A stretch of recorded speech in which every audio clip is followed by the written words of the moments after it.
Sorry, I like that way too much, and I'm having a good time with it. So, hi, Kara. Well, hello. It's our sweet Subversive show. Happy It is. Wednesday. Yes, we had to miss last Wednesday because I was on the road. Yes, you were. Road trip. That's way Yes. more fun. And it was fun. I had a really good time. I was living vicariously through your awesome pictures, and the fattest it's not a groundhog. What are they called out there? No, prairie dog. Prairie dogs. Like the fattest prairie dog like I've ever seen.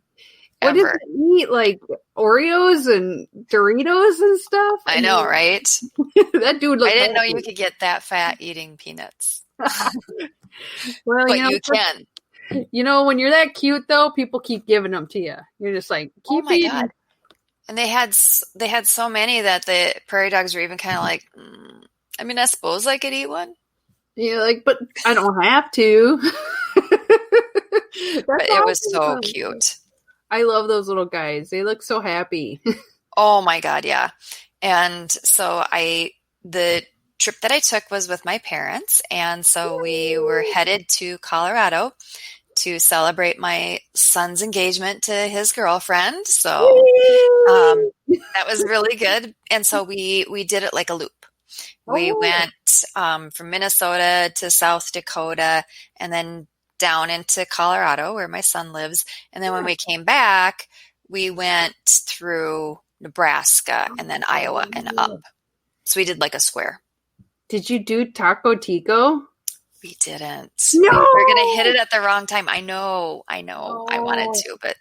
I know, out of all the things that you could have seen on that trip, the one thing I asked, like Taco Tico, I'm like, yeah, that's probably a low priority thing considering it was kind of a high priority thing. But like by that time in the trip, we had eaten so much. Oh, like yeah, because like we weren't going to miss a meal, right? Yeah. And I'm all about eating. So by the day that we came back, which was Monday, I didn't even want to eat anything. You're like, we stopped for lunch and I got a salad and I had a few bites of it. And then I was like, and then I just put my napkin over the top of it. You're like, no. Because I'm like, I feel ill. Oh my God, you did eat a lot. But there's so much good food out that way, you know? There was, and we ate it. We ate it. So we looked like those prairie dogs. We were like those prairie dogs with a peanut. We're like, I suppose I could eat that, but I'm not really hungry. But, oh my God, yeah. But it was fun. Favorite thing that you saw on the way? The prairie dogs. The prairie dogs. You're so freaking cute. I stared at those pictures. I'm just like, I wish there was some way you could reach through the screen and just touch those little guys. They probably bite you and give you something. But so I want those prairie dogs. So the place that we stop, when you go down into the Badlands, they have the Badlands Loop. Oh yeah. Right? So you go down to Interior and then up to Waldrug, basically. Oh, right? Waldrug. And so right when you turn off, there is on your right, like a gas station and a store. And then if you drive just like maybe a mile more, there's a place called the Ranch Store. And does it have ranch dressing or is it like no? It's Prairie Dog Ranch. Oh, even better. Oh God. So they have like this area kind of fenced off, and that's where the prairie dogs are. Oh. And so you buy peanuts in the store and then you feed the prairie dogs. And if you are gentle, the prairie dogs will take the peanut right from your fingers. My God. It is so cute. And in fact, like, so I sat down on the ground and I was trying to lure one prairie dog with a peanut. And then I felt a little on my toe. And I looked over and it was another prairie dog who was like, please, ma'am, may I have a peanut? Like, it had just taken its little claws and just gone shoo, shoo, very lightly. God, how cute. And so then I fed it the peanut, and oh my God, it was so cute. And then it wanted to crawl into my lap, which I was like, okay, no, because you are a wild animal. You still are a wild animal. Yeah, because like you like them now, but if they start like flipping out on you, that would not be the best. Right. I'm like, what if I moved suddenly, or whatever, scared it and it bit me, like, and then like if you get bit, then like, will they get in trouble? Will they kill the prairie dogs? I don't want the prairie dogs killed. So I was just like, no. But like that your first thought was that, not like, could I get the plague? Could I get something else? See, these are healthy prairie dogs because that store is in partnership with the university. Oh. And so the university does like studies on the prairie dogs, and in return, the prairie dogs get free medical care. Oh my God. So these like prairie dogs are living the high life. Mm-hmm. I like it. Your glass just said vodka, and I'm like, yes. Yeah, so that was my favorite thing. Then the next favorite thing was probably just going in the Badlands. I love the Badlands are just incredibly, breathtakingly gorgeous. It really is, and I can never see a picture of it where it looks as cool as I remember it, because you're there and it's like purples and dark blues in it, and then you see a picture and it's just like light hits it and it's like amazing, and all of a sudden you look at pictures and it's gray and you're like, what the hell, this looked amazing, and I saw it and it looked amazing, and these pictures look like shit. So I mean, it's just like, you have to go. If you've never been out to the Badlands, people, you got to go. It's amazing. Worth it. Totally worth it. And then, the Black Hills, and that's beautiful. Colorado, of course, is beautiful. Oh my God, it's gorgeous. So, I mean, the whole trip was kind of amazing and beautiful and wonderful and all that kind of stuff. And one of the things that I've really liked, I mean, I like going to South Dakota. Mm-hmm. Anyway, every year I like it. That's right. But this year seems like special. Yes, this year it is my escape. Yeah. And, for some people they're like, oh, it's an escape from like masks or whatever, and for me, like that's not the deal. Because depending on there are a few towns that have, masking policies, and maybe individual stores doing that kind of stuff. But they really don't have like the mandates. But the difference is, and you don't notice it when you're in Minnesota. Like when you're in Minnesota, your interactions with everyone are what you now see as normal, right? Yeah. And when you go to South Dakota, you realize, holy shit, are people freaking out and angry and effing mean in Minnesota? Like they are. And like angry, mean. Minnesota nice doesn't exist this year. Not at all. Not even the fake nice. No. It's so different when you go to a state like South Dakota, and everyone's like really chill, and you know what? Friendly. Friendly, and it's like you can feel it when you walk into like even like you're just walking into a space, and you're just like, people are like, hey, I had people say hi to me when we were there. Yeah, and now like in Minnesota, it's like you walk around and, we're all wearing our masks, but nobody will even like nod or say anything. They're just like, trucking to wherever they got to go, or they give you evil looks. You realize how bad it is here. Like, just that bad, angry, anxious, I don't know why, non-friendly vibe that is happening.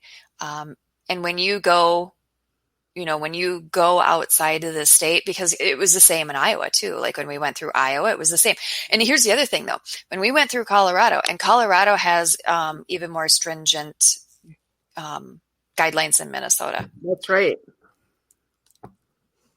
And they were like happy and friendly and engaging. And what's our problem? I don't understand it, because I totally felt that same way. And I go down to Iowa. I got family down there. We go to South Dakota, and people were just nice. Yeah, it was shocking. It's shocking.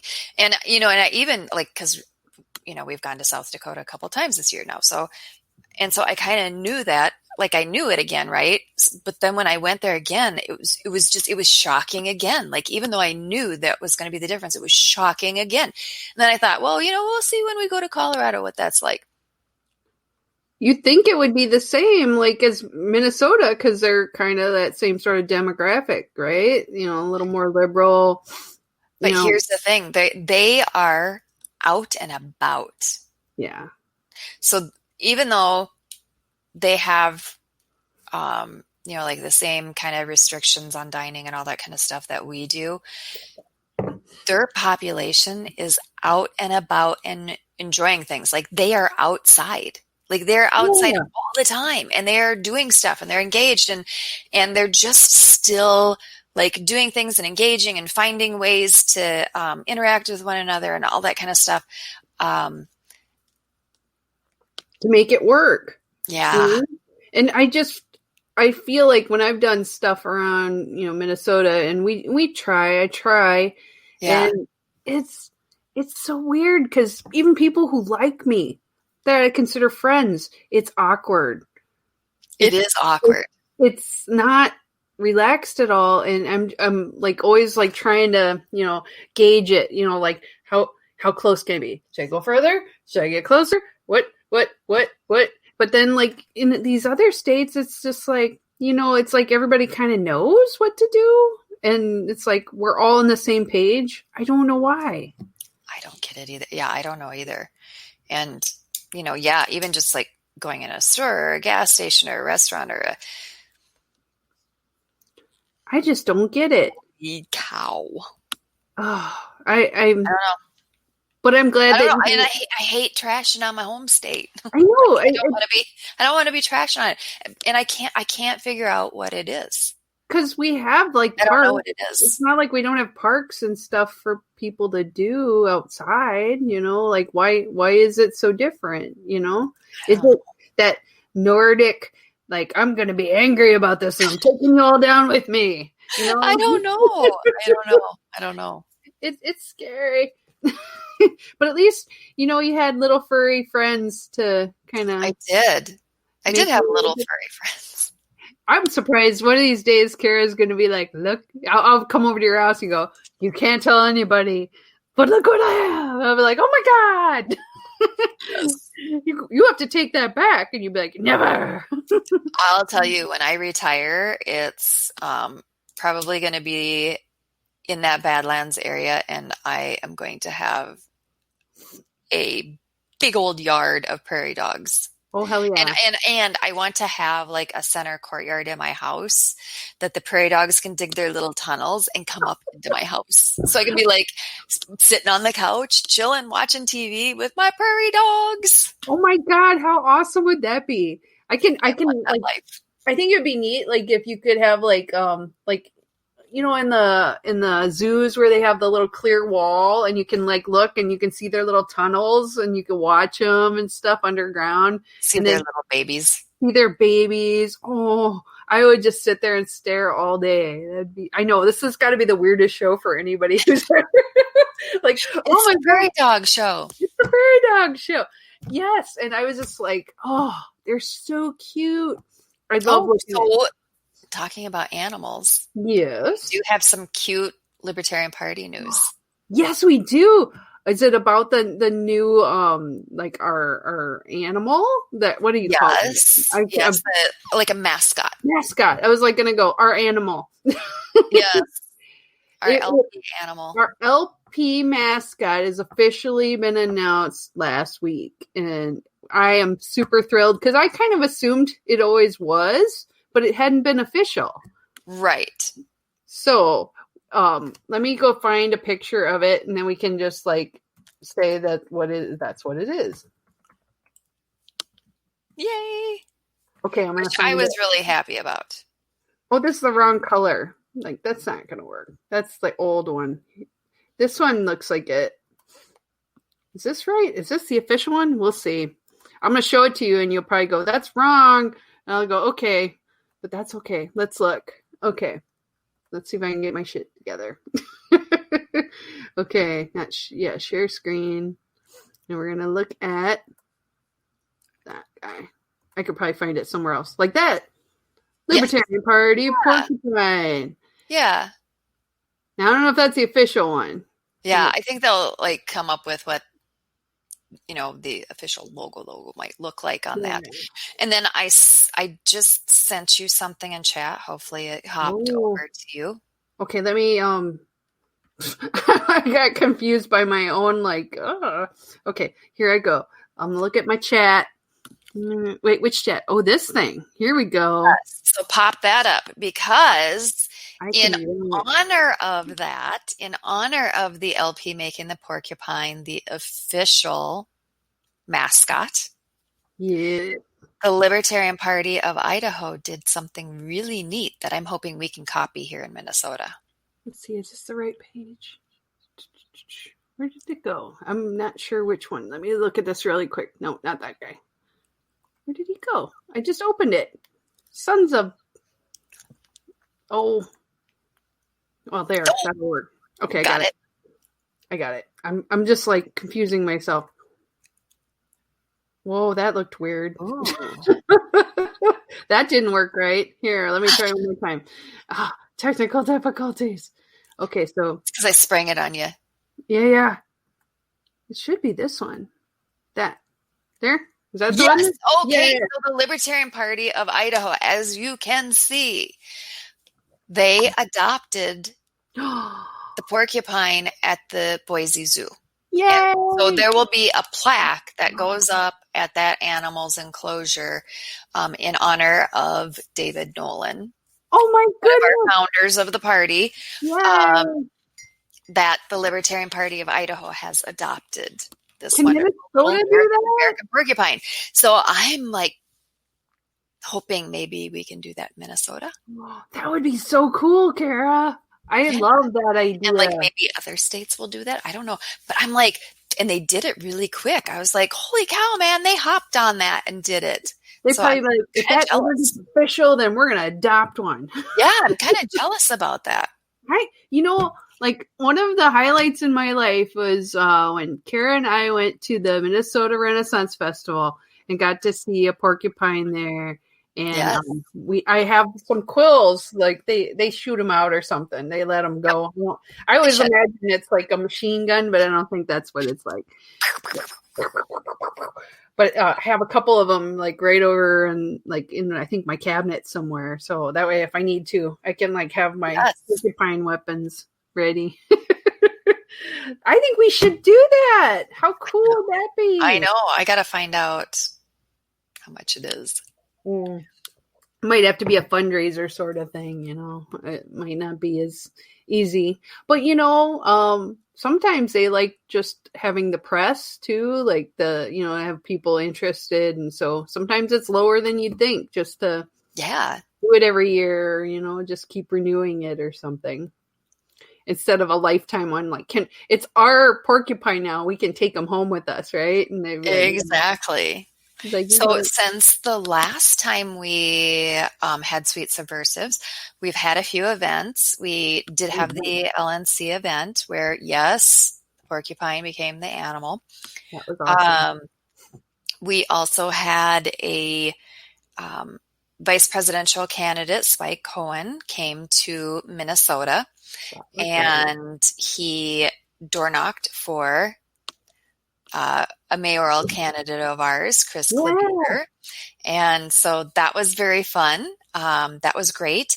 And, and also when the LNC was here, they also door knocked for that candidate as well. So we had a LNC executive board who were totally on board with hands-on activism, including our new chair, Joe Bishop Henchman.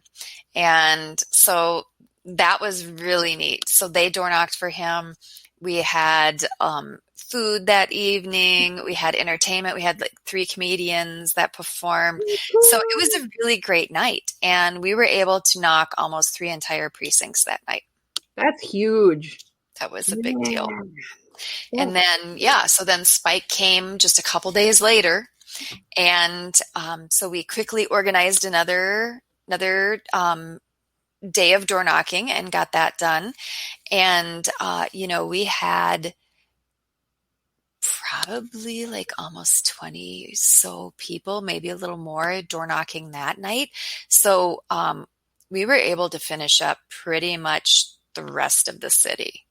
on That's door knocking. amazing. I know. Like I what know. we can do if we all get together and help each other out. Yeah. Yeah. So, I mean, that was an incredible number of doors that were knocked. And, people got a really good response. The door knocking went really well.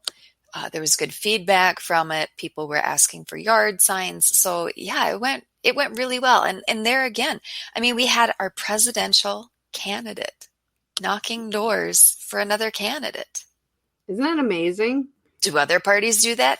I No. doubt it. No, they do not. No. And honestly, I mean, it just tells a lot about how cool the Libertarian Party is, that we want to help each other out and succeed. Yeah. Yeah. And Spike was amazing. He was wonderful. His guy. Wife was incredibly gracious and wonderful. We went out to dinner and drinks afterwards. I had city council, so I had to get things started, run to city council, do that, and then run back. Juggle. Yeah, and then meet everyone out and make sure that went well and all that kind of stuff. And then, the next morning was when I picked my parents up and we started driving to Colorado. Oh, so like you probably are. Yeah, you need to clone yourself. You're like burning both ends of the candle. Actually, there was 2 more ends and added into that. It's more like what Kara is doing right now. Yeah, I'm like a 3-wick candle right now. Holy moly! But so it was really great. And now, Friday. Joe Jorgensen. Yeah, Joe Jorgensen and Spike is coming again. Oh yeah, I forgot about that. Same day. Oh. And so they will be coming to my town of Burnsville. So I get to welcome them, and we are having a rally. And we're going back and forth with the state, which hopefully we have done the last reiteration of our COVID plan so that it can be accepted, so we can have our event. I would say that they make you jump, and they make everyone jump through so many hoops. And I got a state, so they're like, let's make this more difficult. But we are doing that. We are going by all the regulations that they have in place because of our governor's executive order, and so we are ready, and we've got like 20 some volunteers who are helping. The event is capped at 250 people, and we're definitely going to hit that cap. So people out there, if you want to attend, you better get there early. Yes. It starts at 5:45, but you better get there early because, for one thing, we have to screen people before they walk in, which means we have to ask them, do you have a fever? Do you? So we got to do that for each person. That's bonkers. So we will do that. So we will get people as quickly as possible and get them in and get them their spot. It's outside in just a gorgeous park. There is a restaurant that is right next door, so people can have food and drinks and all that kind of stuff. And perfect. Oh my God, it's going to be so much fun. And the weather's going to be perfect. Sunny and 82. I know it's going to be like a second summer. So like if you're going to come to Minnesota, this is the time to do it. Plus, then like some of the trees are starting to change color because it's autumn. Autumnal equinox was yesterday. Yes. And so the trees are starting to change color here. It's beautiful. Yes. And yet we're going to have like 80-degree weather next week. Like Friday and Saturday, I think. So it's like going to be gorgeous. Yes. So I'm very excited for this event. I'm super excited. I think they're going to be doing a 3-minute speech, which I still have to polish up. You got this. I have my outline set, so I just got to polish it up, make it very concise. 3 minutes. Get in, get out, say what you need to say. You're going to do perfect. People aren't there to listen to me. They are there to see Joe. But at the same time, it's good to introduce people and let them know what to expect. But and welcome them to my city. Exactly, it's your city. I was like, it's like your city. You own it, but you're on city council, so you represent it, and and you want to put this is why you're here. This is an awesome city, like that kind of thing. It is. It is an awesome city. It is. I love Burnsville. It's so cool.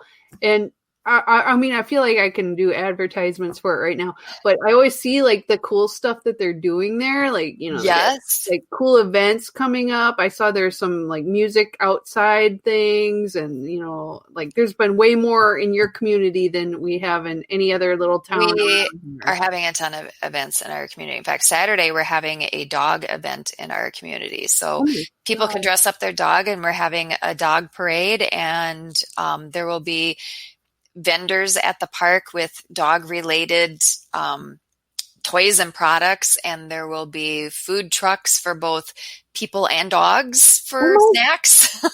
Food truck for dogs? What? Yeah. That's amazing. Yeah, so it's like a all day kind of event, like I think most afternoon actually. So so that's happening in my town on Saturday. So that's so cool. I mean, like the puppers. Who doesn't? I mean, if somebody says they don't like dogs, I'm like, what's wrong with you? Exactly. I do like cats a little bit more just because I got to work so hard for them. But, like I grew up with a cat and a dog, and I love him. So yes, that's the kind of stuff I wish we had more of where I live. And I just feel like that's why Burnsville is the coolest, because probably has something to do with you. I have a feeling, because like, you make good things happen there. And we have a good staff, and we told them, we understand that there are executive orders. Like, you can't go around that. It is what it is. It is what it is.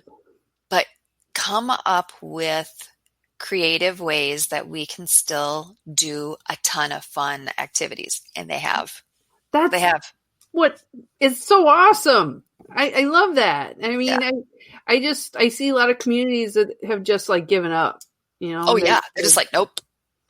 Oh, not risking that, and it's just, and that's why people feel so hopeless, is because there's nothing fun to look forward to. And if you do things the right way, it doesn't have to be unsafe. And that's what people forget, is that there's ways to work with this system. Even though I'm like, bleh, sometimes I'm just like, but you can still do it. Yes. Yeah. Absolutely. Yeah. That's why I love Burnsville. So I will say that I love Burnsville. And it's a good place for all of this to be taking place. It is. And we're starting to get noticed all around the Twin Cities that like we have all the fun happening stuff. And everyone else sucks. Maybe to light a fire under some asses in their communities they all suck. You're going to start some sort of turf war. I just feel like, I was doing that last night on city council. I was shaming other cities. So they're going to be like, bring it. Like big time. Each city got money from the federal government from the Federal CARES Act, which I look at that as we recovered some of our stolen goods. Yeah. Might as well. That the feds take. Yeah. It's not free money. No. Oh, there's no such thing as free money. There's no such thing as free money. That's stolen goods that we're recovering. And so what most cities and counties did was, it's supposed to be for helping your community and also reimbursing your unit of government for direct costs you incurred dealing with like the executive orders and that kind of crap, right? Yeah. And which I also agree with, because if government's going to harm you, they need to cough up. Yeah. So other cities and counties have only designated 10% of their funds to truthfully go back to their community, either as like business grants or residential grants or, whatever that is. And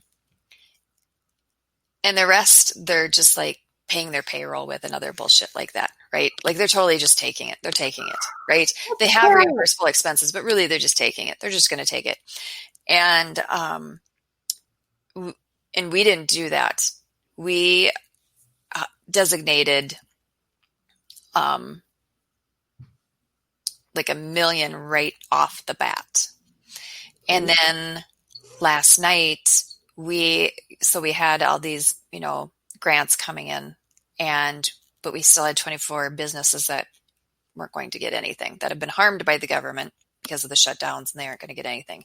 Yeah. And yes, this is a case of government breaking your leg and then giving you a crutch. I totally agree with that. However, normally they just break your leg and then say, sucks to be you, but yeah, exactly. Right. So, and I thought that was unacceptable. It is. So, I pushed really hard with another city councilor, and then we got a third vote in, and so we were able to do it. And then, I immediately threw down the gauntlet to other cities and shamed them and told them, I can't believe that you're just taking all this money. This is money that's meant to go back to your community because it's money your community paid in, right? Yeah. And you're just going to take it. And so I told him, I'm like, that's disgusting, and you should be ashamed. So no, I was totally. I gotta get my shame. I was ringing the shame bell. Shame. We could show up at their city council meeting and do that. And ring the shame bell. Ring the shame bell. People should. Oh, yeah. Go to your city council. If you know they're not using that money for something appropriate, do the shame bell. And this is across the country. So don't think that this is just Minnesota. This is across the country that people got this money from CARES Act. So I'm gonna have to show what it is, because it's a shame gif. Okay, there. I want to find it so people know what I mean. Because Game of Thrones, right? Okay. Well, where do you go? This is actually I'm watching a show called Ted Lasso, and I found out that this is the lady who's the team owner. So when I see her now, I'm just like, oh my God. Okay, so I'm gonna share it so you guys can see what the shame is. So you'll know what to wear. I want you to be appropriate. And okay, do you see what I mean? Shame. Yes, shame. So you have the bell, the gray. So you ladies wear that, or anybody actually. Why not? And it could be anybody. So just go and shame them into giving you your money back. Sorry. I miss Game of Thrones, by the way. I feel like there's a whole, that last season was kind of sketchy in parts. I would probably rearrange things as a writer, but I still love the whole series. That didn't change anything in my mind. It's and I feel like I loved every minute. Has it been a year yet? Have we gotten past the point where there's spoilers? I mean, it just feels like you even mention stuff and people are like, I haven't watched it yet. I'm like, whatever. Bitch, go watch it. Bad. Don't tell me to not spoil it for you if you haven't watched it for a year. So yes, every year there's something I loved even more. So, I want more of it. And I know with this stupid pandemic, some of my shows, there's not been a lot of good fantasy for me lately. So I need the dragons and swords kind of stuff to fill my life. Yeah, although Mandalorian's starting up. Sci-fi, though. Sci-fi fantasy. People like to lump them together. And I do like both. Because of Baby Yoda. My God. I want all Baby Yoda 24 hours. Star Wars straddles. It does, because sci-fi and fantasy. The knights, because it has mysticism in it and that kind of thing. Except when they try to change it into midichlorians and that kind of BS. I'm like, okay, you're trying to over science it. Why can't you just let them have magic? It's a thing. It's a thing. It's magic. Yeah. And and that's how I look at it. So I've always seen Star Wars as straddling that line between science fiction and fantasy. It's like Star Wars, fantasy, Star Trek, totally science. Yeah. Except for Q. Q is the only thing that is kind of like magic in Star Trek. He's an alien. But he's an alien, so they can say it's his type of creature. Yeah, that's his species. His species. But they're kind of magic because they can mess with time and everything and make things happen, which it's kind of terrifying if you think of the Q. If they could just walk in and go, yeah, I don't like this this world is stupid, and then they just make it go away. That would suck. But that would suck. Okay, so we were talking about city council stuff, and I went on a tangent. So I'm like, we should probably go back towards that light. Find the light. Come with me to the dark side, Kara. Let's talk about TV all day. Yeah, no. Well, and I think what everyone's talking about tonight, all across the country. Yeah. It's really sad that, how do I say this nicely? I can't. I know. There's so much heartbreak in our judicial system and the way that somebody can get murdered in their own, in their sleep, and the only justice that they can kind of say is like, well, you could have hurt somebody else, so this is why you're being punished. Not the fact that somebody was murdered. Well, and that it seems like that whole situation was a big cluster. It is. Because so they had the wrong address for the warrant. Okay, let's back up from that. Okay, yeah. This is all rooted in the BS drug war. Yeah. Really. That's what this is. And they go overkill on the drug war stuff because they think that it's like a war and they want to go kill anyone that's in there because they figure they're going to shoot back. Well, it's, in the 80s, everyone was like, oh, this is the deal. It's all about fighting the war on drugs. And so we as a culture demanded these changes. We wanted changes in laws. We wanted police force to become more of a warrior police force. We demanded all these changes, and we got them. Right. And we have been reaping the results of that ever since. So, when we're pointing fingers, that's us. Like, we asked for it. We asked for all of this. So now we got it, and we're getting it good and hard. And it's not fun. And once you make a big change like this, where you have all the systems change, right? You have the police forces change, you have local units of government change, state and federal government changes. You have your judicial system change, and you have your culture view things, just say no to drugs and all that kind of stuff. Once you get that in place in a culture, it is extremely hard to reverse course. And it just goes, right? So that's what we have. So it started with this lovely war on drugs that we have that we just can't seem to exit, even though we know it's awful. It doesn't do any good. No, it's completely counterproductive in every way imaginable. And then you pile on top of that it looks like the warrant was sworn for the wrong address. The police were going to do a no-knock, but it appears they did announce themselves. However, like when you're sleeping and you're completely disoriented and someone is busting in and they're yelling and screaming and all that kind of stuff, and the police are pumped up because they're like, this is supposed to be like, these drug dealers and all these weapons and, And so, so, you just have a situation that is not going to have a good outcome in any way, Exactly. And so there's no good outcome. There is no good outcome on this. There is no good outcome on this. Even if there's no justice on this. The drug dealers. It's not possible.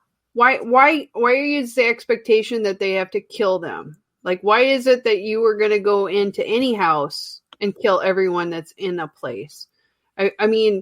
It's a war mentality instead of we're bringing justice and we want to, they're breaking the law, but we need them to be tried. That's why we have trials in our country, you'd think. Well, and it is. And it went to a grand jury. And I can tell you why the grand jury didn't indict and only indicted on, no, it was Karen, basically like a reckless firing, But you kill people before they get trial. It kind of defeats the purpose. I mean, like they could just go in and kill everybody at every place, like you could have a parking ticket and they could go in and kill you. No, I get what you're saying. Yeah. But what happened is the police were fired on first. Oh, because they thought it was an intruder, right? Right. Because you're sleeping. Yeah. You're sleeping and someone is screaming and bursting into your home. What are you going to do? I would shoot. What is a normal person going to do? Yeah, I would at least fight. And so I'd get killed too. I would. That's why this is such a freaking mess. It's such a mess. And there is no justice in this. And it's not possible. No, there isn't. It is not possible. It's just like it keeps happening over and over again. And I don't know how we can stop this non-stop. It's like every news cycle, we get another stupid thing like this happening where people get killed and hurt. And it starts with us. Yeah. It starts with us saying, we need to make a change. We need to make a change in our culture, how we're going to end this war on drugs. Yeah, it's not doing any good. We're not going to be pursuing this, victimless crimes and stuff like that. We're going to make these changes. We're also going to make a change in what we have on our expectation of what we want our police to do and how they act. Yeah. They're acting and behaving how we ask them to. Yes, and we asked them to do this. Do that. This is what we asked for. I know. It's like protect us at all costs. That's what they did. But is it right? And we get upset, and justifiably so. We should be upset. But we told them to do it, right? So we people forget that portion of it. We have criminalized everything. Yes, we have police engaging in going after people for number one, victimless crimes, and the other thing is we have them interfering in what is really interpersonal spats all the time. Yeah, we should, because we can't be adults. So we heap all these things on them. We tell them we want them to behave in a certain way. We have pushed them to have a certain culture incorporated, but I will also say on the flip side, just like any other job, there are crappy police in this job, and they make it miserable, not only for you and me, but they make it miserable for their fellow police officers as well. Because they may have a chip in their, because there's people who have like a chip on their shoulder. They have addiction problems. They have anger management problems. They're crappy. They're corrupt. They're stupid. They're they're whatever, right? But it's like every field you work in, there's like somebody who's like the bad egg, and you're like, but are there more bad eggs? Does it seem like there are more bad eggs lately? I don't know. Maybe some fields it's encouraged. Well, so I think if you are, so say you work in an office. Yeah. And someone is just a jerk, right? They're mean. They're a jerk and they're crappy at their job. Yeah. And they make it miserable for everyone else. But they aren't let go and they aren't punished because they can't be because of the union. Yeah. Oh, yeah. Mm-hmm. Believe me, I know about this. What does that do for morale there? How does that affect all the other workers when they see that this person do whatever the hell they want and there are no repercussions? Yes. The really good people, like that, they either try to soldier on or they get demoralized or they leave. Yes. That's true. I've had that happen. What do you start collecting more of? More bad. Well, because then the bad people start, or the people that were good might be like, well, I'm just gonna act like that because I don't give a rat's ass anymore, or you get like all the good people left, and then more and more bad people, and so then everybody turns bad. So I mean, and that's a problem. That's a systemic problem in it. So, I mean, we have so many levels of problems in this, and one more layer to this whole problem is our judiciary. They grant search warrants that they should never be granting. They Yeah. grant no-knock raids that they should never in a million years be granting as a no-knock raid. I mean, is there a time and a place perhaps for a no-knock raid? Okay, yeah, you can get me there. It's extremely rare, but you can get me there. But with the regularity that we have now, no, absolutely I'm not. like, what's happening? Is there some sort of corruption that's making It's this just happen? being rubber stamped. So, I mean, our judiciary is just like a rubber stamping everything now. So they trust, like, oh, you want that? Okay. Instead of going, why do you want this? And it's because, so you have the judiciary, which is supposed to be in the middle, right? Yeah, They're not supposed to be for one side or another. And then you have the state or county or government, right? Yeah. On one side. And then you have the people on the other side. Okay? So those are the two sides. Judge is supposed to be in the middle. But what has happened is the judge and the state and the police are all on one side. They're all buddies. They're all chatting. They all see each other as on the same side. Yeah. Because they work around each other all the time, too. Exactly. And then that means that they're all on one side, which puts we the people on the other side. So, I mean, so that's another problem, right? This is all connected in. It's not just one little piece. It's making me nuts, though. I just feel so heartbroken because you just it's awful. I just don't know. Should she be dead? No. No. Oh my God, no. No. Hell no. I mean, but even if we all agree that this shouldn't happen, what can we do to stop it? I mean, it just seems so big. It's like such a big problem. It is a big problem. And I think some of the first steps are, end qualified immunity. That's one of the very first steps. Another one is, I don't agree with an outright ban of no-knock raids, but no-knock raids should become exceedingly rare. Those just shouldn't be granted anymore. No. Another one is, if you are going to be busting on someone's home, it better be the right home.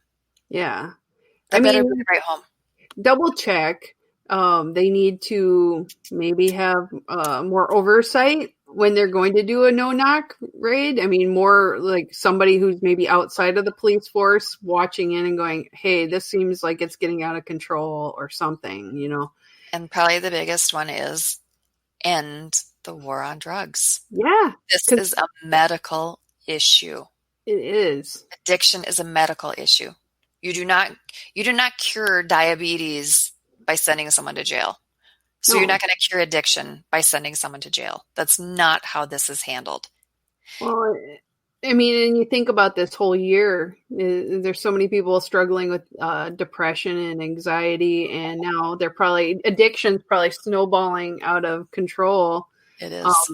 And so then more and more people die because it becomes what they see as more of a problem. Yeah. But maybe that's not the way we should be dealing with it, is instead like look at what's leading to this depression and anxiety, you know?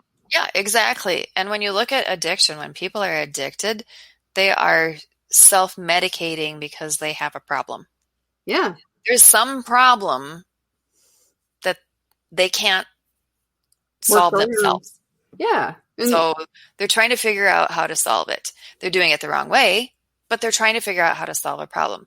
When you solve that underlying problem, the addiction is gone. Yeah. The addiction is a symptom. Exactly. And it's not always so an easy thing to fix, but it's way easier to fix than sending somebody into your house to shoot you in the middle of the night. Right. Exactly. So exactly. I think that we need to approach all of this in a different way. Yeah, we do. We need to be decent human beings. We need to stop resorting to force and violence as the very first go-to tool that we have for absolutely everything. And I've had that discussion with people lately that want to just call the cops on their neighbors for whatever. And I'm like, don't do that. Why don't you just go talk to them? And they're like, well, they're not going to listen anyway. Have you tried? It's better than having the cops show up and then something going wrong and maybe I'm getting shot or you getting shot. Who knows? Does it really matter? No. That's it. And they get so wound up with these little things that the things don't really make any sense anymore, Yeah, exactly. And, and that gets back into why are you calling the cops for your interpersonal spat? Yeah. And that's a big part of it is like, we can't be grown-ups anymore. People don't know how to grown up. Yes. Do your adulting. Be an adult. Do the adult thing. Yeah. Don't people remember that tall fences make good neighbors? Oh God. A privacy fence can cure a lot. It really has. I know the benefits of that from points in my life. So I get it. And some people I get you can't always talk to, but sometimes you just like build that fence. Sometimes there are other solutions to your problems than instead of having violence. Violence should be your last option. Yes. Oh my God. I didn't know we were going to go down this rabbit hole, Kara. Well, I'm like, do we talk about it? Do we not? Everyone's talking about it. Like, Everyone's talking about it. It's the main topic. And I know that there are a lot of protests and visuals going on tonight. Yeah. And I am hopeful that they stay peaceful. I don't know that they will. I think as the night goes on, it might not. But what I saw earlier in the evening, it was very peaceful. Yeah. Yeah. And that, because, cities are just watching and waiting to see if it gets violent, and then they can discredit your movement.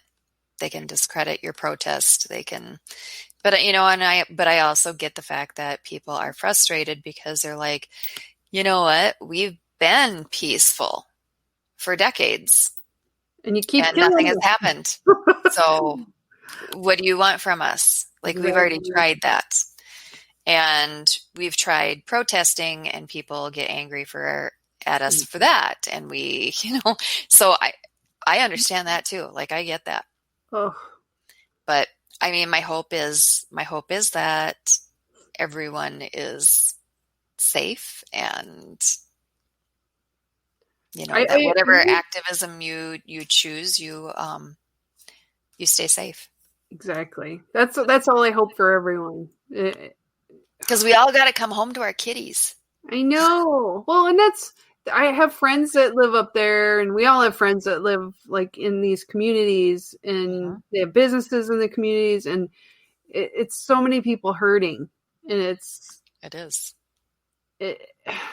just like, if this didn't happen in the first place, think of how many people would be so much happier. They'd have their homes not. I don't know. I just feel like I've talked about this so much that it hurts my brain even thinking about it. What's it going to be like when we don't have like this crazy ass year? I hope it's not. I hope it's full of cute fuzzy animals and happy prairie dogs as far as the eye can see. And you're just like, prairie dogs. It's heartbreaking on both sides, but it shows how the establishment control doesn't work. Yeah, I agree. I gotta look and see who that was, because I had it. Who said it? Who said it? I don't have it. Nope. Gosh, Facebook.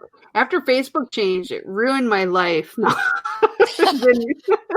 about that? Damn you, changing your AI. I'm mad at you. It's Alicia. There we go. I refresh it. And Alicia's correct.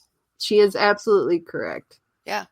I think our system isn't working, and we definitely need to tweak the hell out of it. If nothing else, maybe start over, but that seems a little extreme, but maybe that's what we got to do.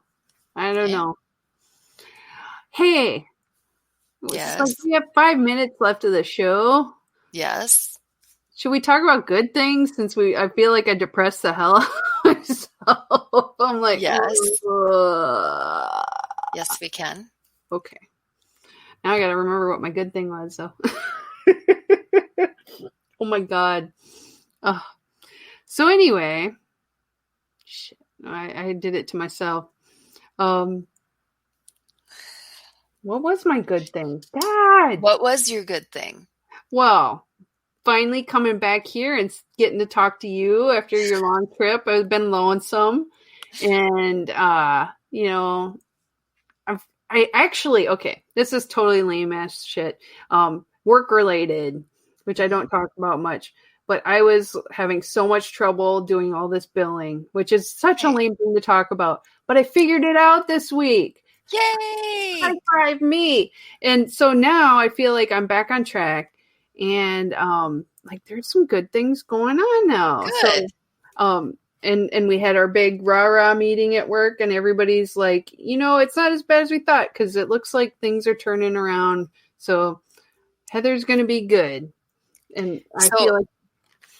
Did you hear about the fire alarm that happened with our men this weekend? Yes.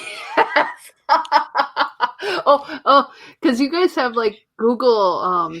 So we have those Nest fire alarms in our house. Hilarious. And it's hooked up to my phone.